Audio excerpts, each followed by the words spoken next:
Muy buenos días, vamos a dar inicio a nuestra clase del día de hoy. Comenzaremos en primer lugar haciendo una recopilación, un resumen de lo que hemos venido platicando en las sesiones anteriores. Estamos hablando de prevención del delito.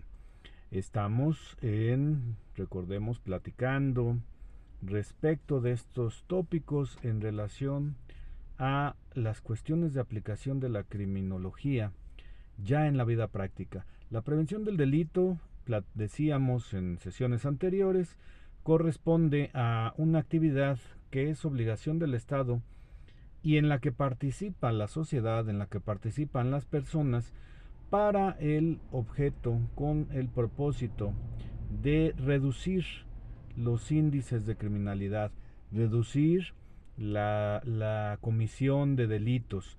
Y platicábamos respecto de lo que es el delito. Decíamos que delito es el acto u omisión que sanciona la ley penal, y hemos platicado que estas conductas que están contempladas en los catálogos de las disposiciones normativas penales, estos hechos que están determinados y que tienen sanciones específicas que conocemos como delitos, pues son hechos que lastiman principalmente a la sociedad.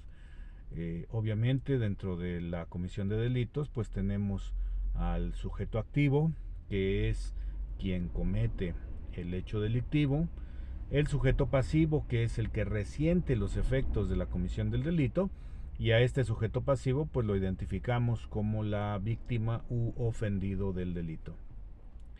Dentro de estos dos sujetos, sujeto activo y sujeto pasivo, pues obviamente quien tiene la responsabilidad de la comisión del hecho delictivo, pues hace acreedor a una sanción, se hace acreedor a la aplicación de las penas, por eso se llama derecho penal, porque se encarga de la aplicación de las penas.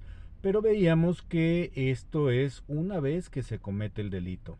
Y de lo que se trata es de que no se cometan delitos, porque los delitos afectan a la sociedad.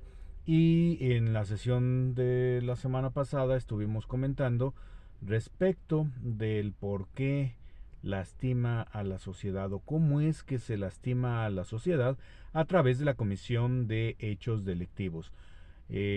Hablábamos un poco de la conformación del Estado, hablábamos de cómo el Estado tiene ciertas obligaciones que derivan de las facultades que tiene el propio Estado en atención a esos fines de tener y mantener un orden social. Eh, Estuvimos platicando respecto de la participación que se tiene de parte de la gente en la toma de decisiones.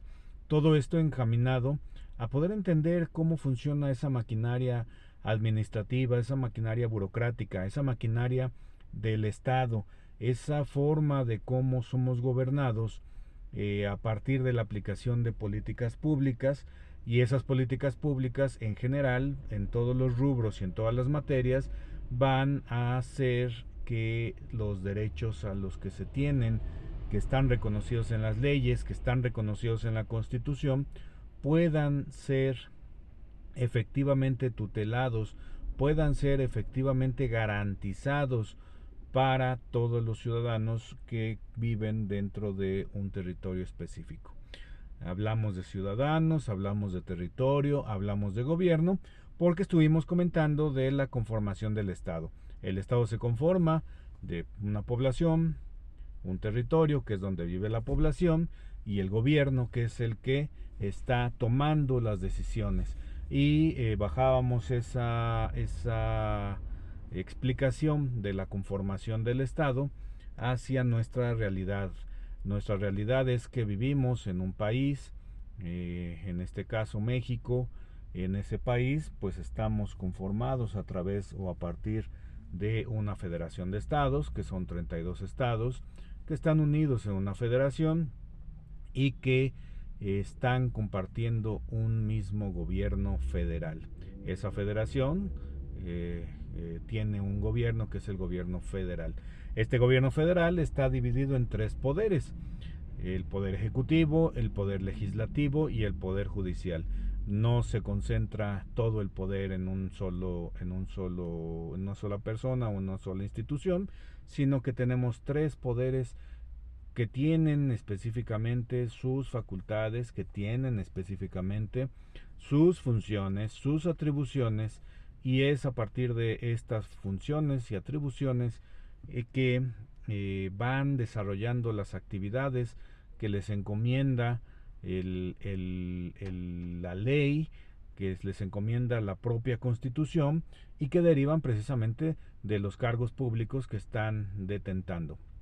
Y platicábamos que el Poder Ejecutivo pues encabeza a la Administración Pública Federal. El Poder Legislativo es el que se conforma por diputados y senadores y que tienen la función principal de elaborar las leyes, los cuerpos normativos que van a regir a esa federación de la que estamos hablando, y el Poder Judicial, que es quien va a resolver los problemas, a resolver los conflictos que van a surgir a partir de la aplicación de la ley.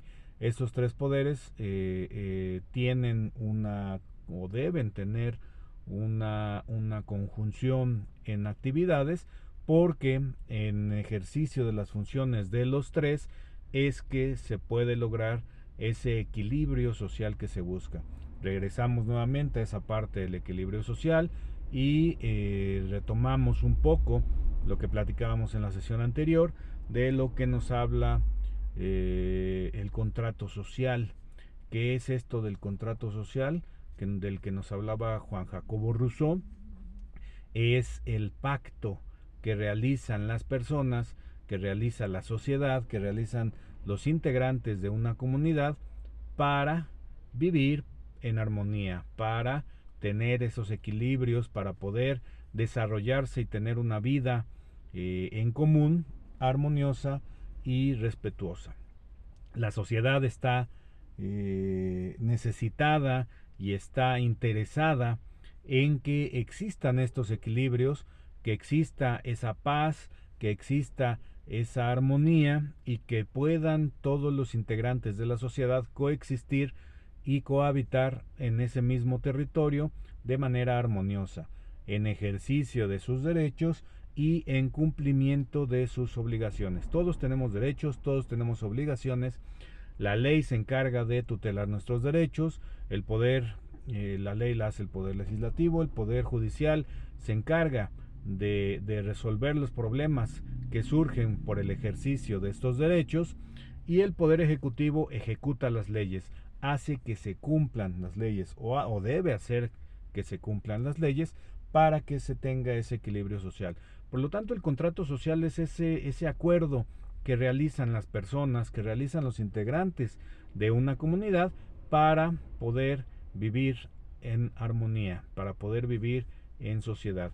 Y de ahí tenemos que el derecho es entonces esas reglas, esas normas que la propia sociedad establece, a través de quién, a través de sus representantes legislativos, diputados y senadores, para definir cuáles van a ser las reglas que tienen que seguirse dentro de esa sociedad para que la convivencia se dé de esta manera armoniosa, de esta manera de respeto de los derechos de unos, del ejercicio de las obligaciones y del cumplimiento del ejercicio de los derechos y del cumplimiento de las obligaciones de los otros, y de esta manera pues vivir de una manera ordenada y puntual. Entonces, esas reglas que tutela el derecho, esas reglas que conforman las normas de conducta, están y derivan y emanan de ese acuerdo que tiene la sociedad. ¿Cómo se pone de acuerdo la sociedad? Pues a través de la elección de sus gobernantes. Se eligen a los diputados, se eligen a los senadores, y ellos son los representantes en las cámaras de la gente. Entonces están representados toda la población a través de diputados y senadores para hacer la ley. Están representados todos los ciudadanos a través del Poder Ejecutivo, porque es electo de manera popular en elecciones democráticas. y tiene la representación del pueblo. ¿Para qué? Para que la toma de decisiones sea encaminada hacia conseguir esa paz, esa tranquilidad, ese equilibrio social. Y de ahí que tienen obligación de establecer las políticas públicas, es decir, las políticas, los lineamientos hacia dónde debe caminar las acciones de esos gobiernos, hacia dónde debe caminar las acciones que están desarrollándose, que están ejecutándose en cumplimiento de la ley por parte de las autoridades para conseguir ese orden y esa paz social. El orden y la paz social se rompe cuando viene la violación a la ley. Cualquier violación que se dé a la ley rompe el orden social, rompe el equilibrio social. Cualquier transgresión a la ley. Pero en particular, cuando existe la comisión de un delito, pues en ese momento no nada más se está transgrediendo la ley, sino que se está actualizando una conducta que está específicamente determinada en un cuerpo normativo, en una ley, en un código, en este caso en el Código Penal.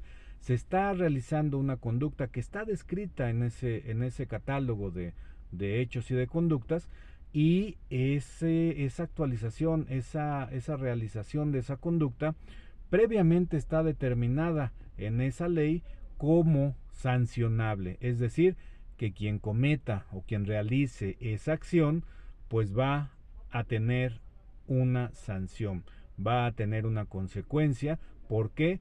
Porque esa conducta en particular lastima severamente a la sociedad, lastima severamente a quien le afecta de manera directa. Y bueno, pues esa va a ser la primera parte de este resumen que haremos en esta ocasión.